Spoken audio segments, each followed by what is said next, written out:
3.5 stars out of 4 to elite newspapers competing to publish a politically charged expose. A vindictive and shadowy president. A drag fight over the power of the First Amendment. Sound familiar? Director Steven Spielberg's 1971 set newspaper thriller, The Post, has been drawing big headlines because it happens to be remarkably topical to our current climate. Does the relevancy guarantee greatness? Of course not. Nobody gets excited to plunk down money in a theater because of a period movie's parallels to modern times. There must be more. There is, just barely. Tom Hanks and Meryl Streep in the post-20th Century Fox Top 10 Movies of 2017, Get Out, Lady Bird and more. Indeed, The Post would be a thought-provoking newspaper thriller during any administration. Fun fact: screenwriters Liz Hannah and Josh Singer wrote the movie when Barack Obama was still in office. Spielberg shot it over the summer. It's a high-quality, all-star production that boasts a stacked cast and a musical score from the legendary John Williams. Every character on screen, even the lowly intern, is more intelligent than you, and Spielberg prides himself on it. The roll-up-the-sleeve Sandigan attitude is a joy to watch. The multitude of self-righteous monologues are anything but. The Post is a backdoor prequel to the 1976 classic All the President's Men, which depicted how the Washington Post broke the Watergate scandal and brought down a presidency. Here, the journalists who dug deep to track down the big story is a sidebar. The focus is instead planted on the top brass that cut through the red tape to make it happen. Sidebar to the sidebar: watch All the President's Men. Venerable Washington Post top editor Ben Bradlee Tom Hanks keeps one eye on his reporters and the other on what's going on at the paper's national rival, the New York Times. At first, his most pressing matter is why his paper is banned from covering the 1971 nuptials of President Richard Nixon's daughter, Tricia.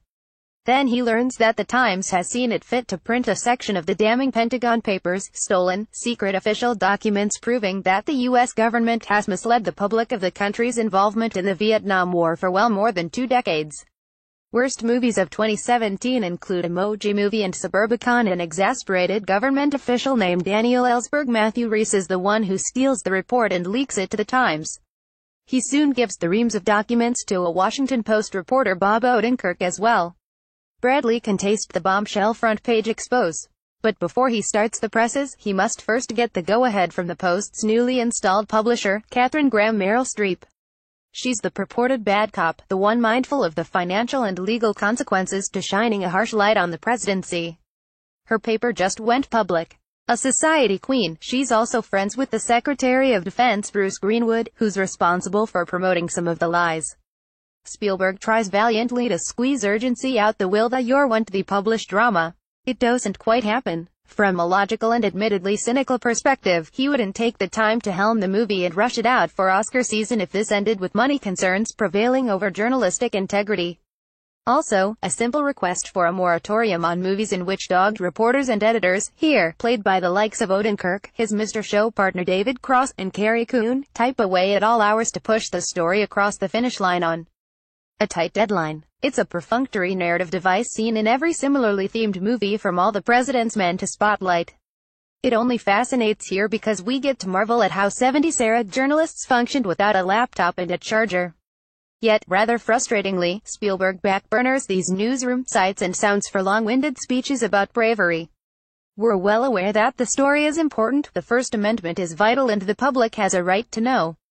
Having all the VIPs in the room continually underline this point adds a sanctimonious bent to the proceedings. 10 movies to see before 2018: Star Wars: The Last Jedi, Thor: Ragnarok and more. The difference maker is Streep's fascinating portrayal of a middle-aged businesswoman thrown into a pressure cooker of a job by way of her now deceased husband.